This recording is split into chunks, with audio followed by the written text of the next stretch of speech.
अब एक दफ़ा दोबारा ग्रोथ हार्मोन की summary. Growth hormone basically produce हो रहा है आपका एंटीरियर पिट्यूटरी से। उसके बाद ग्रोथ हार्मोन प्रोड्यूस हो रहा है फ्रॉम द एंटीरियर पिट्यूटरी। अब ये बेसिकली कुछ चीज़ें स्टिमुलेट होता है, कुछ से इनहिबिट होता है। स्टिमुलेट किससे हो रहा है? एक्सरसाइज, स्लीप, हाइपोग्लाइसीमिया और आर्जिनिन। इसमें एक्सरसाइज को आपने मेन याद रखना है। फिर आ जाता है आपके पास इनहिबिट किससे हो रहा है, वो हैं सोमेटोस्टैटिन, जो कि प्रोड्यूस हो रहे हैं फ्रॉम द हाइपोथैलेमस। अगली चीज़ जो है इसके फंक्शंस में जो चीज़ें याद रखनी थी वो ये थी कि एक तो ये कार्टिलेज की ग्रोथ करवा रहे हैं, कॉन्ड्रोसाइट्स को ऑस्टियोसाइट्स में कन्वर्ट करवा रहे हैं, बोन की लीनियर ग्रोथ करवा रहे हैं, उसके ऊपर मसल मैस लगवा रहे हैं और रीजनरेट करवा रहे हैं कोई टिश्यू डैमेज हो जाता है। साथ ही साथ लाइपोलाइसिस करवा के फैटी एसिड्स इंक्रीज करवा रहा है ब्लड के अंदर और ग्लूकोज की यूटिलाइजेशन को कम करके ग्लूकोज इंक्रीज करवा रहा है ब्लड में। ये हाईली टेस्टेड पॉइंट्स हैं जो आपको अच्छे तरीके से आने चाहिए।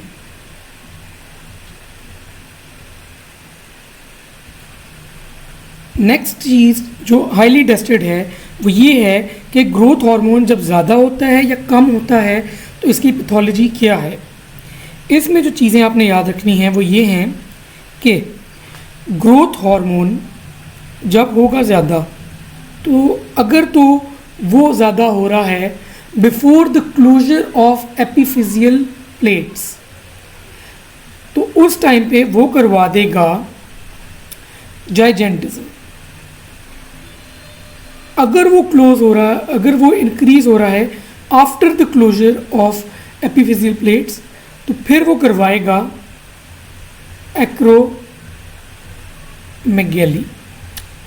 अब होना क्या है इस केस में? इस केस में होना ये है कि टंग बढ़ जाएगी, जिसको मैक्रोग्लॉसिया भी कहते हैं, डीप वॉइस हो जाएगी। इसके अलावा फेस पे ही आप रहें, देखिए टंग बड़ी हो गई, वॉइस डीप हो गई, फ्रंटल बॉसिंग हो गई, फ्रंटल बॉसिंग हो जाएगी और साथ ही साथ कोर्सनिंग हो जाएगी of the facial features with ageing. ये चार चीज़ें तो हो गई आपकी फेस के ऊपर, ठीक है। उसके बाद आते हैं नीचे, हैंड्स और फीट बड़े हो जाएंगे। अगर जाइगेंटिज्म है तो हाइट भी बढ़ जाएगी, एक्रोमेगैली केस में हाइट नहीं बढ़ेगी।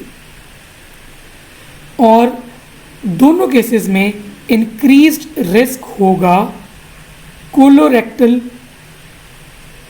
पोलिप्स का। अब इंपॉर्टेंट चीज़ क्या है कि इसमें most common cause of death क्या है? देखें, हार्ट जो है उसके भी साइज में इंक्रीमेंट होगा, ठीक है। तो कार्डियोमेगैली होगी और अल्टीमेटली हार्ट फेलियर हो जाएगा। हार्ट फेलियर जो है वो most common cause of death है इन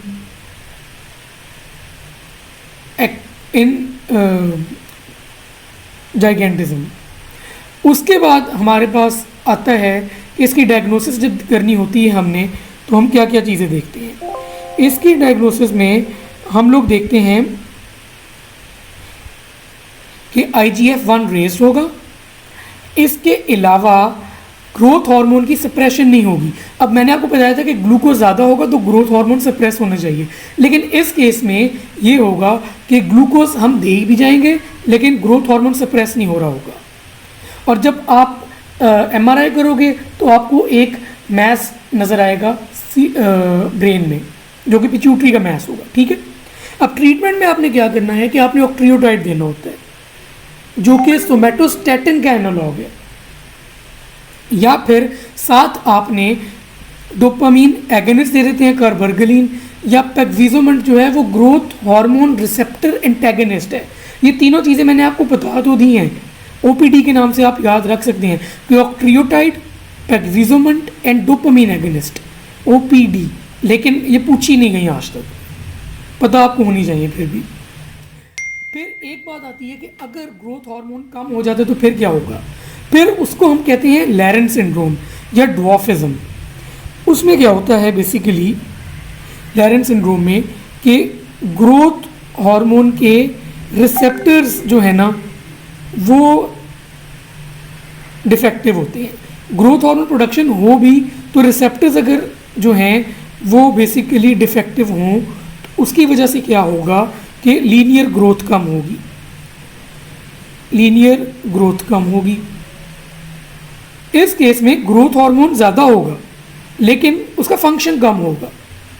इसमें फिर जाहिर बात है हाइट छोटी रह जाएगी, हेड सर्कमफेरेंस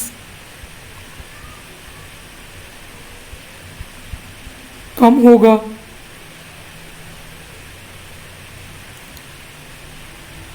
सैडल नोज होगी, डिलेड स्केलेटल मसल,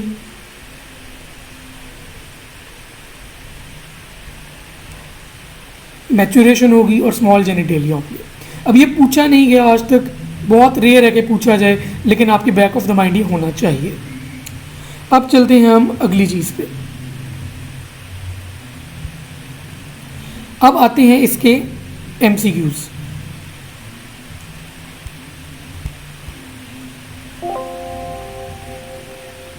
अब चलते हैं इसके एमसीक्यूज पे। एमसीक्यूज में जो चीज़ें आपने याद रखनी हैं वो क्या है कि ग्रोथ हार्मोन स्टिमुलेशन होती है बाय हाइपोग्लाइसीमिया, मैं आपको बता चुका हूँ।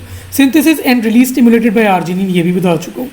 इसके अलावा anterior pituitary acidophils produce growth hormones, ये बता चुका हूँ कि प्रोलैक्टिन और ग्रोथ हार्मोन प्रोड्यूसिंग सेल्स जो हैं वो एसिडोफिलिक होते हैं।